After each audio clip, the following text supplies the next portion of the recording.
Hello family, स्वागत है आपका हमारे चैनल प्रीत प्रिशा ब्लॉग में। तो फैमिली, कथा ख़त्म होने के बाद सब लोग जल्दी जल्दी निकल गए वृद्धाश्रम के लिए, क्योंकि वृद्धों को खाना खिलाना था। और वहाँ पे पहले ही बता दिया गया था कि आप लोग थोड़ा जल्दी आइएगा, इसलिए कथा भी हम लोगों ने जल्दी जल्दी ख़त्म किया और निकले वृद्धाश्रम के लिए। क्योंकि ज़्यादा देर भाई सब लोग भूखे रहे, वो भी ठीक नहीं लगता है, खासकर बुजुर्ग। तो हम लोग वृद्धाश्रम पहुँच गए। फर्स्ट टाइम मैं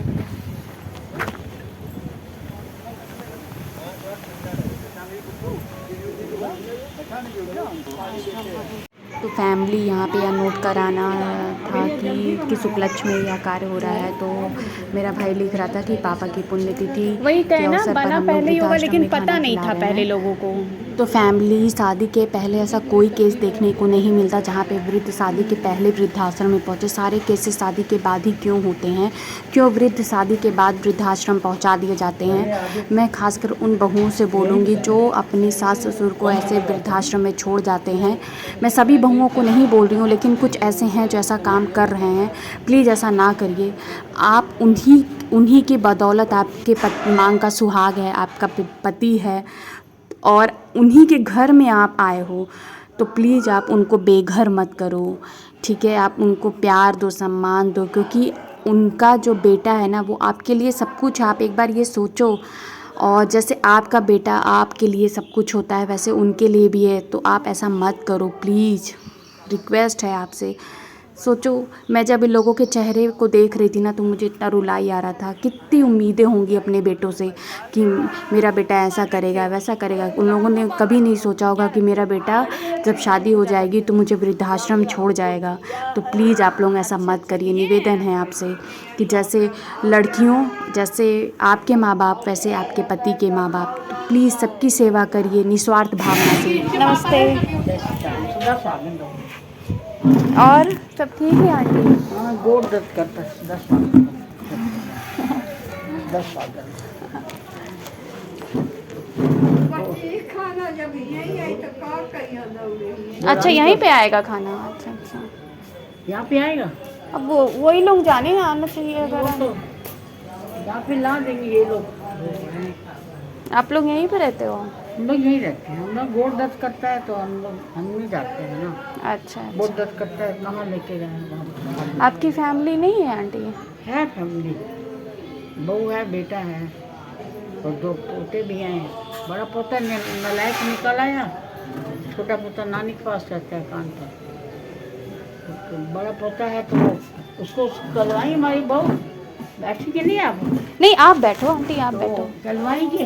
दादी से क्या दो, गाड़ी लेके दिया था 4 पहिया वाली हमारे लड़के ने अच्छा। उसको, पोते को चलाता था, दोस्तों को देता था। तो हमने छोड़ दिया था गाड़ी से रास्ता। तब से हम गए नहीं हैं, 2 साल हो गए। तब से मैं नहीं गया। आपको अपने घर की याद नहीं आती है आंटी? याद आती है, याद क्यों नहीं आती है, लेकिन वो जब चाहती नहीं है तो हमको क्या करें? हमको जब चाहेगी तब तो वैसे हम क्या कर सकते हैं? हमारा कौन है? भगवान के सिवाय आप लोगों का सहारा है, जो आप लोग आ जाते हैं, खाना खिला जाते हैं। आप ही लोगों का सहारा है, दान वाले आते हैं, खाना खिला जाते हैं। हमको हमारा कौन है अपना? कोई नहीं। ना यहाँ पे कोई अपना है, ना घर पे कोई अपना। आप ही लोगों को मिल जाता है कभी खाना तो पेट भर जाता है। ठीक से खाना मिलता है ढंग से जब आप लोग आते हैं। तो वैसे तो जो कुछ मिलता है हम खाते हैं, दाल चावल। यहाँ पे खाने की फैसिलिटी के अलावा और क्या क्या है? कपड़े लत्ते देते हैं आप लोग? ये लोग नहीं देते हैं, दान वाले देते हैं। ये लोग दान वाले दे जाते हैं कपड़े। अभी एक सूट आया हुआ तो सिलवाना है, तो पैसा भी तो चाहिए ना। तो फैमिली, आप लोगों से पेंशन नहीं निवेदन मिलती है, हमको यहाँ पर। ऐसे लोगों को कम से कम माँ बाप अपने बच्चों को, इतने सारे बच्चों को पालते हैं, और हम लोग क्या करते हैं, एक माँ बाप को नहीं पाल सकते हैं। तो प्लीज़ आप लोग ऐसा ना करें अपने माँ बाप को। बहू ने निकलवा दी अपने लड़के से कहते। लड़का भी ऐसा ही है। क्योंकि जो आप लोग आज करोगे ना, कल आप लोगों के साथ होगा। तो प्लीज़ ऐसा मत करो। अब क्या कर सकते हैं? हमारा कौन है? बताओ। यहाँ पे कोई है ना, कोई ना घर पे कोई है अपना। लड़के की याद आती है, लड़का रो रहा था, बोला तो हमने मम्मी कहीं नहीं जाएगी। अरे ऐसा कौन सा कि बीवी पा के माँ बाप को भूल जाए। हाँ तो मजबूत है ना, लड़के कोई से कहती मजबूरी नहीं होती नहीं, है। मम्मी जाएगी तो परवाह ही नहीं करती मेरे बेटे को। इधर जेंट्स का है।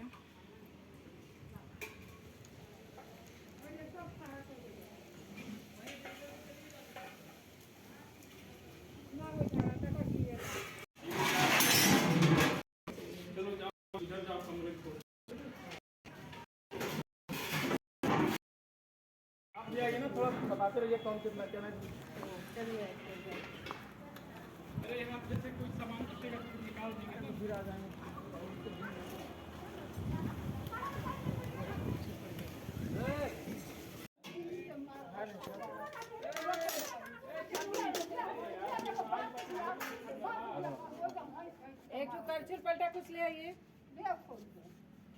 बाबू अरे भैया थोड़ा ही रखिए।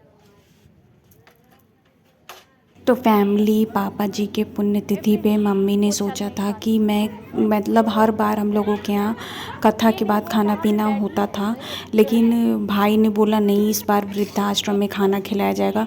क्योंकि क्या होता है फैमिली ना, ये हकीकत है, लोग आपके यहाँ खाते भी हैं और बुराई भी बात बता के चले जाते कि ऐसा खाना था वैसा खाना था।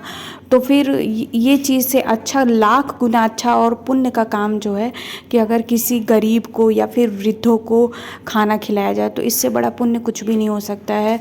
और मैं नहीं जानती कि पापा की आत्मा को शांति मिलेगी कि क्या मिलेगा, लेकिन ये तो मैं ज़रूर जानती हूँ कि पापा भी खुश होंगे ये चीज़ देख के कि इतना अच्छा काम हुआ है। तो हम लोगों ने यही तय किया और भाई ने भी यही डिसाइड किया था कि वृद्धाश्रम में वृद्धों को खाना खिलाया जाएगा।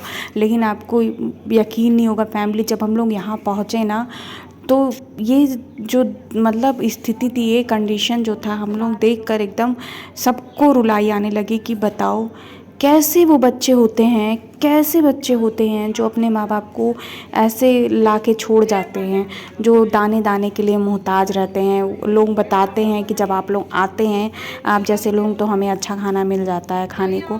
मतलब सुन के यार रुलाई आता है, कैसे करते हो आप लोग। प्लीज़ ऐसा मत करो। एक बार वृद्धाश्रम में जाके देखो कि जिस माँ बाप ऐसे पड़े हुए हैं, खाने के लिए परेशान हैं, उनकी क्या कंडीशन है।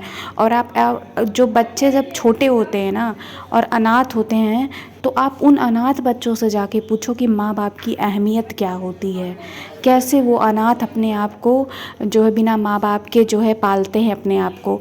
और जब माँ बाप होते हैं ना, तो वो बच्चे अपने आप को किसी, कहते नहीं, राजकुमार से और राजकुमारी से कम नहीं समझते हैं। तो प्लीज़ ऐसा मत करिए। अनाथों से पूछे माँ बाप की ना होने की कमी क्या होती है। और आप लोगों को इतने, कहते नहीं है, अनमोल माँ बाप मिले हैं और आप उन लोगों के साथ ऐसा करते हो। सोचो, अपना बचपन सोचो कि कितने कष्ट से वो अपना सब कुछ आपको दिए, ठीक है, कितना कष्ट सह के आपको पाले पोसे बड़ा किए, और आप ये कर रहे हो उनके साथ, तो ये बहुत गलत कर रहे हो। प्लीज़ ऐसा मत करो, मेरा निवेदन है आप लोगों से। क्योंकि ये जानते हो कर्मा होता है, आप जैसा करोगे ना आपके साथ भी वही होगा। अगर आप अपने माँ बाप के साथ ऐसा करोगे तो आगे आपके बच्चे भी आपके साथ वैसा ही करेंगे। कहते नहीं है, संस्कार जैसा दिया जाएगा वही संस्कार आपको आगे मिलेगा। तो प्लीज़ आप लोग ऐसा मत करिए, अपने माँ बाप की सेवा करिए। चलिए आपका फोटो खींच दे, स्माइल कर दीजिए।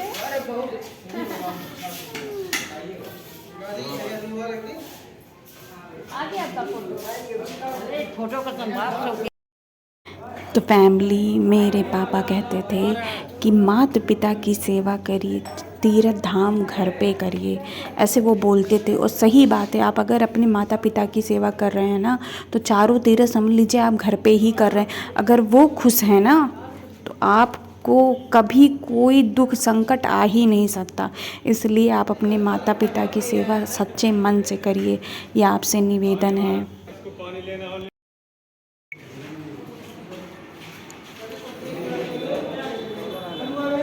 तो फैमिली, मेरे पूरे परिवार ने मिलकर जो है वृद्धों को खाना खिलाया। बहुत, मेरे हस्बैंड बोल रहे थे इतना कष्ट हो रहा था देखकर कि कैसे लोग अपने माँ बाप को छोड़ जाते हैं।